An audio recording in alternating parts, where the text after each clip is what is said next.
dari segi moral yang kalah. Sebab general terbesar dia ditangkap di Gaza. Gambar yang dikeluarkan oleh umat Islam, saya tengok general ini dibuka bajunya penuh dengan tattoo, ditampar kiri kanan supaya berikan alamat. Rupa-rupanya penakut, ketua tentera terbaik tinggi, penakut. Dan inilah yang berita yang keluarkan oleh Islam. Berita pada 31 Oktober yang lepas, mereka masuk sekali lagi dan sekali lagi mereka dibendil. Mereka lagi mencicit keluar daripada Gaza. Saya tidak bergantung pada berita dalam bahasa Inggeris. Banyak berita umat Islam yang kita terima dan berita ini berbeza sama sekali. Kalau kita tengok berita daripada CNN, rupa-rupanya Gaza sudah tidak ada kekuatan lain, telah kalah. Tetapi yang terjadi dalam berita Islam sebaliknya. Tuan-tuan, mereka terpaksa mengeluarkan senarai. Tenteranya dibunuh di Gaza. 14 kata Gaza cakap betul-betul. 14 ke berapa? Cakap betul-betul 14 ke berapa? Tengok tuan-tuan yang mati. Baru keluar universiti. Umur 20 tahun. Yang baru lepas rotu. Baru lepas latihan. Hantar sebab tentera mereka tak berani pergi tuan-tuan. Mereka hantar budak-budak. Mereka nak tengok kalaulah kawan ni berjaya baru mereka pergi. Rupa-rupanya mereka korbankan pemuda-pemuda ini. Usia mereka 20 tahun, 21, 23, 24. Satu persatu dibunuh. Dan mereka tiada pengalaman dalam peperangan. Tuan-tuan yang mati, ini tentera senior mereka. Bergelimpangan mati. Ini berita Islam. Berita mereka tak akan tunjuk. Bergelimpangan mati bila mereka masuk Gaza. Dan rupa-rupanya selepas yang muda mereka hantar yang senior. Termasuk komandan mereka telah ditangkap dan dalam tahanan Gaza. Dan mereka tunjukkan wajah-wajah yang pernah dibunuh. Tentera mereka wanita dan lelaki, muda dan tua yang disediakan oleh umat Islam. Dan inilah sebagai psikologi yang sangat berat untuk orang Israel dan sekarang penduduk mereka yang menentang raja mereka. Inilah yang kita hendaki. Sekarang timbul satu demonstrasi besar-besaran di seluruh dunia untuk menentang ataupun supaya perkara ini dan mereka yang terlibat letak jawatan dan sebagainya.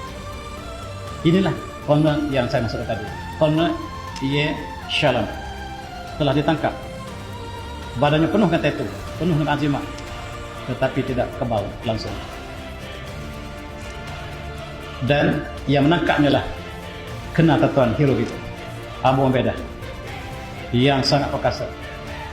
Dia tangkap, kita tengok dia tangkap komander ini dengan badan dia.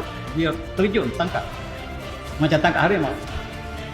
Dan itulah perjuangan mereka mencari syahid. Tetapi orang yang berjuang terhidup tak akan dapat mengalahkan orang yang berjuang terhidup. Dan kita lihat berita mereka yang keluar dalam berita Islam memetik berita mereka. Mereka terpaksa mengakui bahawa sepanjang perguruan ini mereka telah kematian 1,538 orang. Mereka telah kematian 1,538 dan ini bertambah setiap hari. Dan bila bercakap, dia hampir menangis. Ketua perang ini hampir menangis bila dia menyebut jumlah tentera yang mati. Dan selama ini dan dalam dia juga sebut mengatakan hanya 310 tentera yang mati dan 125,000 yang telah keluar daripada bandar mereka menjadi pelarian. Buat pertama kali Israel mempunyai pelarian yang kita telah rasa puluhan tahun. Tetapi kata pemimpin Hamas, beritahu berapakah sebenarnya. Jangan tipu dunia. Jangan tipu dunia. Beritahu kepada rakyat kamu berapa ramaikah yang telah mati. Jangan sebut 310. Kadang-kadang satu hari 300 kami musnahkan tentera kamu. Ketika kamu hantar 2,000 tentera daripada mereka, kami musnahkan 500. Jangan kamu bohong dengan 310. Beritahu data yang sebenarnya. Tuan-tuan, kalau dah data sebenarnya dikeluarkan, Israel akan kalah hari ini. Tuan-tuan, tentera mereka penakut, menjerit, menangis untuk ke medan peperangan. Dan ini gambarnya mereka baru buka kitab Bible mereka. Mereka takut mati. Ada yang sudah jadi gila, ada yang bunuh diri, ada yang kemurungan, ada yang lari pada tugas. Pilot mereka 200 pilot telah lari bertugas. Sebab setiap waktu mereka lalu sama ada helikopter ataupun jet mereka ditembak macam burung jatuh satu persatu. Dan ini ialah bekas komandan mereka yang telah bersara. Dia mengatakan seperti berikut. Saya sudah nasihat kerajaan Israel. Jangan lawan Hamas di Gaza sebab kamu akan kalah. Saya telah mengetahui sebab pengalaman saya kita tak akan menang kalau kita menentang Gaza di Hamas di Gaza. Gaza itu rahsia yang hanya mereka tahu. Kalau kita masuk Gaza kita akan kalah. Dan jundi Israel Sabih Al-Hujul Al-Bari Al-Masirah Al-Fasha, kita akan gagal total kalau kita masuk ke Gaza. Nasihat saya tak dengar dan kamu telah mati bertimbul-timbul, kata dia. Dia beritahu, saya sudah beritahu presiden kamu supaya jangan masuk sekali-sekali ke Gaza sebab kita mengorbankan pemuda kita. Dan kita lihat sepihak berita, sebuah tangki minyak terbesar di Ashkelon telah dimusnahkan oleh Hamas ini 2 minggu lepas. Beersheba telah diserang, kemudian Aerodrome dimusnahkan Hezbollah. Putin tidak teragak-agak bertindak sebagaimana Amerika menolong Israel, dan Rusia kata kami akan melakukan bersama kepada Palestin. Palestin akan merdekakan selepas Ukraine selesai. Tugas kami ialah merdekakan Palestin. Dan kata Erdogan, Jerusalem lebih penting daripada nyawa kami sendiri. Sebab kapal Amerika juga sedang memberikan tumpuan kepada Cyprus. Ancaman daripada NATO ke atas Cyprus juga bukan main-main.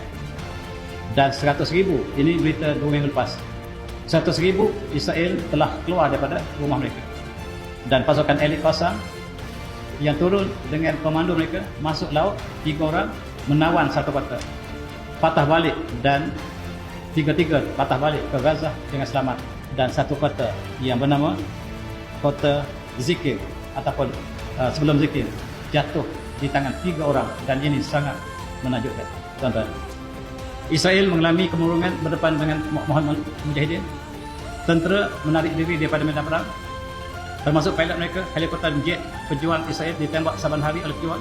Beberapa kota di utara termasuklah Rain, Haifa, Netivot telah sebahagian dikuasai oleh pejuang dan sebahagian dimusnahkan. Pemberontakan telah datang daripada dalam sendiri.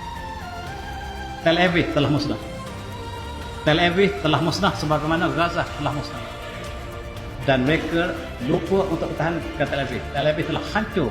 Dikatakan 70% kota Tel Aviv sebagai pusat pemerintahan mereka telah hancur. Mereka hancurkan Hamas, mereka lupa pertahankan Tel Aviv. Tel Aviv seolah-olah dikuasaikan oleh mereka. Berita Islam mengatakan sukut Tel Aviv.